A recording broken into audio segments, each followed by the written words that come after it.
আসসালামু আলাইকুম এভরিওয়ান, আশা করি সবাই ভালো আছেন। আজকে যে টপিকটি নিয়ে আপনাদের সামনে চলে এসেছি, একটি ছবিকে কিভাবে খুবই সহজভাবে পাসপোর্ট সাইজে রূপান্তরিত করবেন সেই প্রসেসটি আমি আপনাদেরকে দেখাবো। তো বন্ধুরা, চলুন দেরি না করে আজকের এই ভিডিওটি শুরু করা যাক।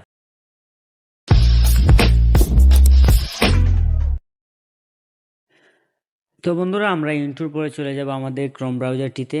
এখানে গিয়ে আমরা এই প্লাস আইকনে ক্লিক করে একটি ট্যাব নিয়ে নিব। ট্যাব নিয়ে আমরা সার্চ বারে লিখব remove.bg। এটি আমাদের ছবির ব্যাকগ্রাউন্ড রিমুভ করার একটি ওয়েবসাইট। তারপর আমরা আপলোড ইমেজে ক্লিক করে আমাদের কাঙ্ক্ষিত সেই ছবিটি ওপেন করে নিব আমাদের ব্যাকগ্রাউন্ড রিমুভ করার জন্য।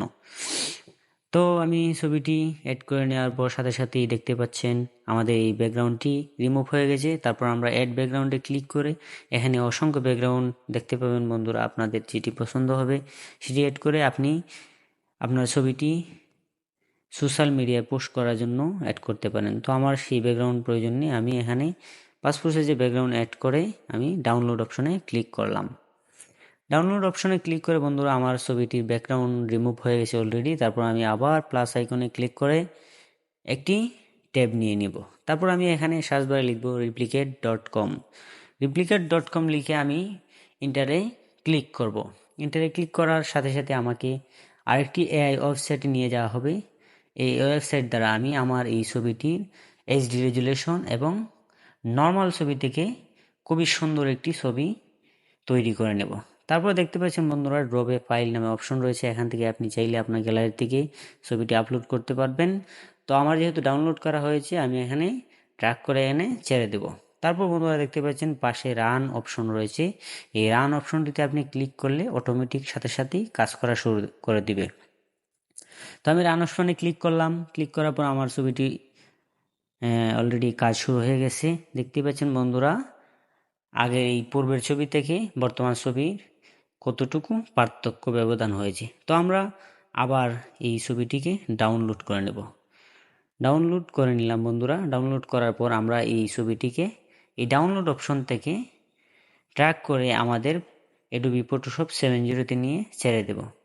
তারপর বন্ধুরা টুলবার থেকে ক্রপ টুলটি নিয়ে আমরা এই ছবিটিকে ক্রপ করে নেব। 1.6 ইঞ্চি এবং 1.9 ইঞ্চি 300 রেজুলেশন দিয়ে আমরা এই ছবিটিকে ক্রপ করে নিব। তো বন্ধুরা, ক্রপ করে নেওয়ার সাথে সাথে আমাদের পাসপোর্ট ছবিটি অলরেডি মোটামুটি ক্রিয়েট হয়ে যাবে। তো আমি আমার ছবিটিকে ক্রপ করে নিলাম।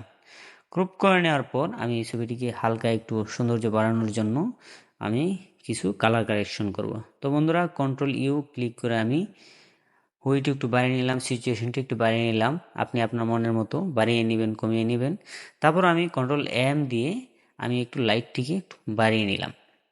তারপর ওকে ক্লিক করে আবার Ctrl+L ক্লিক করে আমি এখান থেকে একটু আপ ডাউন করে আমার মনের মতো আমি একটু কালার কারেকশন করে নিলাম। তো বন্ধুরা, আমার মোটামুটি কালার কারেকশন শেষ। আমার ছবিটি মোটামুটি খুবই সুন্দরভাবে তৈরি হয়ে গেছে। তো আমি এখন Ctrl+N ক্লিক করে আমি A4 সাইজের একটি পেপার নিয়ে নিব। তারপর এই A4 সাইজের পেপারে আমি সিলেকশন টুল দিয়ে এই ছবিটিকে ধরে টেনে এনে বসিয়ে দেব। বসিয়ে দিয়ে আমি আমার মতো আমি উপরে নিয়ে সাজিয়ে দিলাম। তারপর আমি এখান থেকে চাইলে যত খুশি কপি আমি ছবি তৈরি করতে পারবো। তারপর আমি আল্ট্রা প্লাস শিফট বাটন চেপে এখান থেকে আরও অনেক ছবি কপি করে নিব আমার যতটুকু প্রয়োজন। তো আমার প্রায় 10-12 কপি ছবি প্রয়োজন। আমি এখান থেকে আমার ছবিগুলো কপি করে নিচ্ছি। তো বন্ধুরা, যারা রিপ্লিকেট টুল এবং রিমুভ বিজি টুল বা ওয়েবসাইট সম্পর্কে আপনারা জানেন না, আমার এই ইউটিউব চ্যানেলটিতে দুটি আলাদা ভিডিও দেওয়া রয়েছে, আপনারা সেখান থেকে দেখে নেবেন। আমি ডিসক্রিপশন বক্সে আমি লিঙ্কটি দিয়ে রাখবো। তো বন্ধুরা, আমার মোটামুটি ছবি সাজানো শেষ। আমি এখন প্রিন্ট করব। আমি প্রিন্ট করার জন্য Ctrl+P ক্লিক করব। তারপর এখানে দেখতে পাচ্ছেন স্কেল অপশনটি আপনি টিক মার্ক উঠিয়ে দিবেন। তারপর প্রিন্টে ক্লিক করবেন। তারপর প্রিপারেশনে গিয়ে আপনি এখান থেকে প্লেন পেপার না রেখে প্রিমিয়াম গ্লুসি বা ম্যাট এই দুই ধরনের পেপার দিয়ে দিবেন। তারপর আপনি ফটো পেপার আপনার প্রিন্টারে অ্যাড করে নেবেন। তারপর এখানে স্ট্যান্ডার্ড দেখতে পাচ্ছেন, স্ট্যান্ডার্ডকে আপনি হাই করে নেবেন। হাই করে নিলে আপনার প্রিন্টটি অনেক সুন্দর এবং ভালো হবে। তারপর ওকে, তারপর আবার ওকে যদি ক্লিক করেন সাথে সাথে আপনার প্রিন্টারে ছবিগুলো প্রিন্ট হয়ে